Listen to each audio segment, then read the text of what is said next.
This is Joy Foote. Welcome to Pine Mountain, then and now.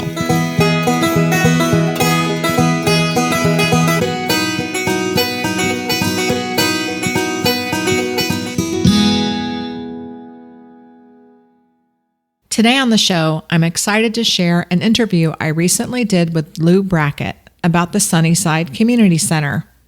But before we jump in, let me share a little about Lou and why she means so much to Pine Mountain. Lou is the director of the Chipley Historical Center, and in the time she's lived here, 9 years, she's become one of those steady, helpful people who keeps the town's stories and its people connected. I met Lou when I started volunteering at the History Center, and from day one, she's been generous with her time and knowledge, always ready with a story, a photograph, or the exact detail I didn't even know I needed. Lou also has been part of the Sunnyside Community Center since 2011, and I love the full circle way that began. She first learned about Sunnyside after buying one of their cookbooks during a visit to Pine Mountain at what was then the Purple Cow, now the Cat's Meow. Lou even preserves this history in print. She published Sunnyside School, 100 Years and Still Going Strong, in a genealogical society journal, the Muskokeana, Spring 2025. Her work continues to help keep Pine Mountain stories alive and accessible for all of us. So with that introduction, now it's time for the interview. Lou, thank you so much for joining me today. I really appreciate you coming in and answering my questions about Sunnyside. So let me just start out for people that listen to the podcast and may not even know what Sunnyside is. What is it and how is it related to downtown Pine Mountain? Well, Sunnyside is a former school. It was first operating in 1920, and a lot of the people who went to school there eventually started coming to school in what was then called Chipley. Sunnyside was a feeder school or a consolidation school. What does that mean, consolidation school? At the time when Sunnyside started in 1920, schools were still one-room entities, and they were located usually close to a neighborhood of the students who attended there, usually within walking distance, because there were no bus routes, there was no bus transportation. And the schools at that time, again, were just one room, usually one teacher teaching all the grades. And coming into the 1920s and continuing on into the 1940s, this is when the Georgia government started getting involved in education. And schools were consolidated, and Sunnyside was one of the first ones. It consolidated 4 or 5, we've heard 2 things, 4 or 5 of those one-room schools into the Sunnyside School. Oh, I gotcha. And where is it located? It is located on Hopewell Church Road. It's 8 miles out of Chipley or Pine Mountain, and 3 miles from Whitesville. And it, along with Midway Baptist Church, which is right next door, and their graveyard has been designated as a historic district. Gotcha. It's a good example of life, rural life at that time. That's neat. That's great. So Sunnyside is no longer a school, it's a community center. So why does it really matter to Pine Mountain's story? What does it represent? Well, it represents how people got an education starting in the 1920s. It had 3 or 4 rooms. Classes were multiple classes in one room. They only had 3 or 4 teachers. They had grades 1 through 11. Georgia didn't start the 12th grade till into the 1940s.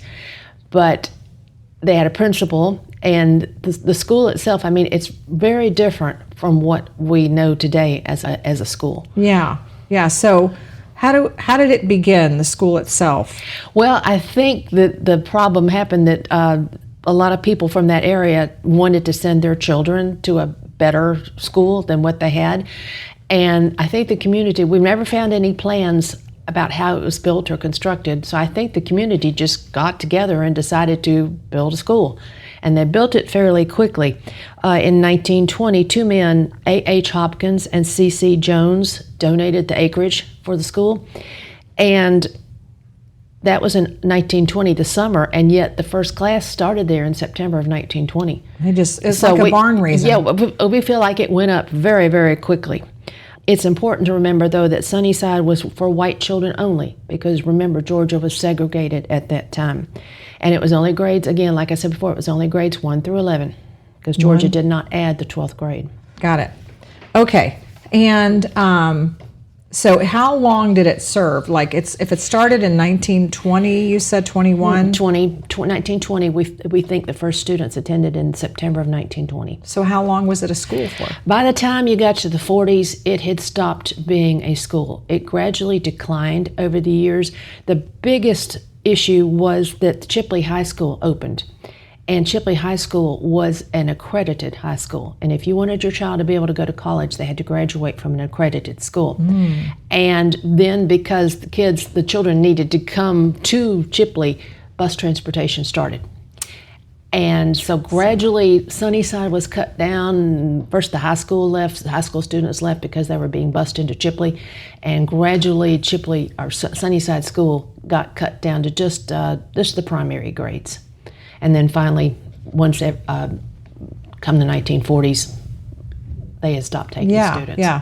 So it's really like a step back in time when you walk into that building, because I have been in there because it's used for community events. There's I think a potluck once a month, and it really, I can't even describe it. It really is like walking into an old museum or something. What would it be like? I mean, there was no air conditioning or anything like that, right? There was definitely no AC. There was no electricity. They did have a generator that they would crank up for special events, like in the evening.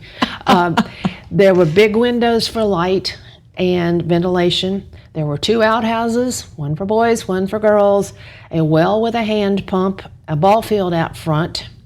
But I think the biggest change that we would see now is we're used to sprawling schools with one classroom for every room, or maybe even 2 rooms for like 2 second grade classrooms.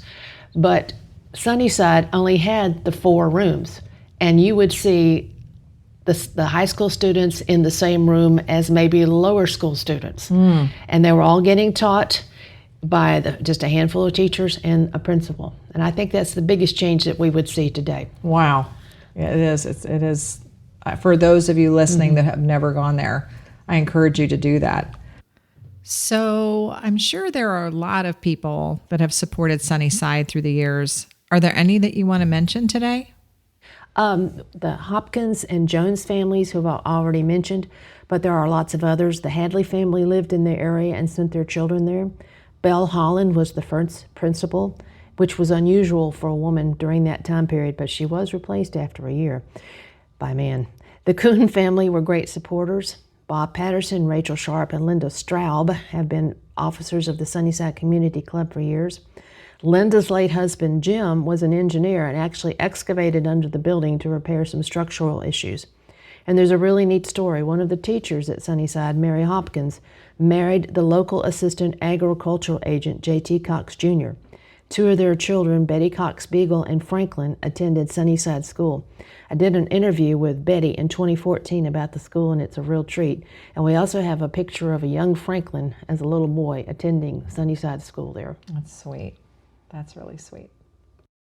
And I know I mentioned during my intro that you are the Chipley Historical Center director. And, you know, I guess I want to ask you, because we accumulate a lot of things at the History Center, what's the most meaningful photo or object or document that you've seen tied to Sunnyside? We have a copy of a letter written by Lillian Moncrief in 1990. Lillian graduated from Sunnyside in 1926. And in her letter, she talks about how grand Sunnyside was compared to her former one-room school, and how grateful she was to go to school at Sunnyside. And she closes her letter with, "Sunnyside meant a lot to me, and today's memories of those years mean so much. 64 years have passed since I graduated at Sunnyside. Today, I can still say, God bless Sunnyside forever and ever." Wow. And that's here at the History Center? We have the copy, yes. Wow, that's great. I love that. So you already mentioned, like why Sunnyside stopped being a school. But when did it become a community center? In the 1940s, as it gradually phased out the educational part, the Home Demonstration Club was using it for meetings. And the demonstration club focused on hygiene, food prep, safety, childcare, and gardening. And during World War II, the women at the club at Sunnyside produced knitted garments for soldiers with Mrs. Kaysen Calloway, the wife of Calloway Gardens founder, providing instructions and patterns. In 1949, the Harris County Board of Education sold the school property to the community for use as a community building. The Board of Ed stipulated, though, that if the building was not used as a community center, it would revert to the board. But that clause was finally removed in 1989. And the Sunnyside Community Club exists today for the sole purpose of maintaining and protecting the building. Wow. And we meet every first Saturday. Okay, so wait, let me go back, because I think what I have in my head is Virginia Kaysen, Kaysen Calloway's wife, who is pictured on the Friends mural. She's there with her dog walking down the center aisle with Kaysen. I think I have that right. She is there at Sunnyside instructing people on knitting things or sewing things. For soldiers in World War II. Wow. Yeah. That is so cool. And Betty Beagle, in her interview that I did with her, she distinctly remembered being there. She was young, but she distinctly remembered being there with Mrs. Calloway giving instructions on how to do stuff. Okay, and then at the end, when you answered my question, you said every Saturday, what's happening? Every first Saturday of the month at 7 o'clock, there is a potluck dinner for anyone who wants to come. And it's the Sunnyside Community Club potluck meeting, and you can join if you want to, or you can just come and tour the building. But one of the whole points is to make sure that the building is still used and still appreciated. So we try to get as many people as we can to come in there. Wow. And I think you all used to have a festival or something. There's no festivals anymore? Yeah, we did have a festival. We tried that for 2 years, but we were competing with too many other festivals in the fall, and we just didn't feel like it was worth continuing. Got it. All right. So I think we talked about, why the building, stopped being used as a school and it became a community center. But if someone listening has a Sunnyside photo, a name, or any family story, what should they do with that? We would love to have them here at the Historical Center in Chipley Historical Center. For the last few years, there were, let me back up, there were a lot of records that were actually stored at Sunnyside, not particularly organized or stored the way they should be. So for the past few years, we've made an effort to try to get all of the records to come here to the Chipley Historical Center in Pine Mountain. We can take better care of them and keep them organized. And we would love to see or take possession of anything that you have that you'd like to share with us. I do suggest that you email us first, chipleyhistoricalcenter@gmail.com or loubrackett@gmail.com, to let us know what you're bringing in and when you'd come by so that we can be here to meet you. We would be glad to accept items for donation, or we can scan and photograph items and then return them to you. We'd like to gather as much information as possible about this wonderful building. Right. And you said chipleyhistoricalcenter@gmail.com. Right. Or loubrackett@gmail.com. Either one. Got it. Okay. I think the potluck is great. Absolutely. And attendance has been down lately at the potlucks. We would love to see some new people. And if you decide that you want to join, all money goes to help with the support of the building. And the dues are $12 per person per year. It's really not much. And it's just, again, we want to see the building used. We want to see the building appreciated and taken care of. Gotcha. And I think I may have missed something I wanted to ask you, but is it ever used for reunions or events? Absolutely. Can people rent it out? Absolutely. We have a bridge club that meets there monthly. Pine Mountain Artists Alliance meets there monthly, and they have a lot of their workshops out there. We've had weddings, wedding receptions, funeral receptions, plays, dance recitals, plant sales, all sorts of things, anything that you need some space for. And there's no really rental fee for the building. We just ask for a donation. So if someone wants to rent it, though, or make their donation, do they still email, the Chipley Historical Center at gmail.com? They actually need to email Bob Patterson. He is the president. And if they'll email me or the Chipley Historical Center, I will get the contact info for you. Gotcha. All right. Well, anything else? This has been great. I've loved learning about it. I hope that a lot of people, even if you don't want to join, just come out sometime when we're having a meeting and just take a look at the building. It's really fascinating to look at it and realize how far education has come. I mean, there's no whiteboards.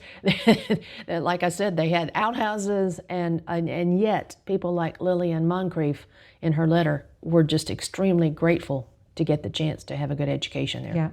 It's like a big sense of community. Yeah, it was. All right. Well, thank you so much, Lou, for joining me today and telling everybody about Sunnyside Community Center. Thank you, Joy, for having me. Sure.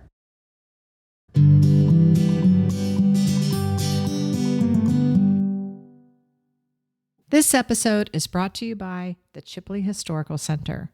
Located in Pine Mountain's original City Hall, the center features vintage jail cells, a historic caboose, and treasures like an old bank vault, Native American artifacts, town photos, school memorabilia, and so much more. The current featured exhibit is the Georgia Black History Trail, highlighting powerful stories and local connections that help tell a fuller story of Georgia's past and the people who helped shape it. Located at 146 McDougald Avenue in Pine Mountain, the center is open Monday through Saturday, 10 to 4, and admission is free. Come on by. You won't want to miss these meaningful pieces of history right here in our town.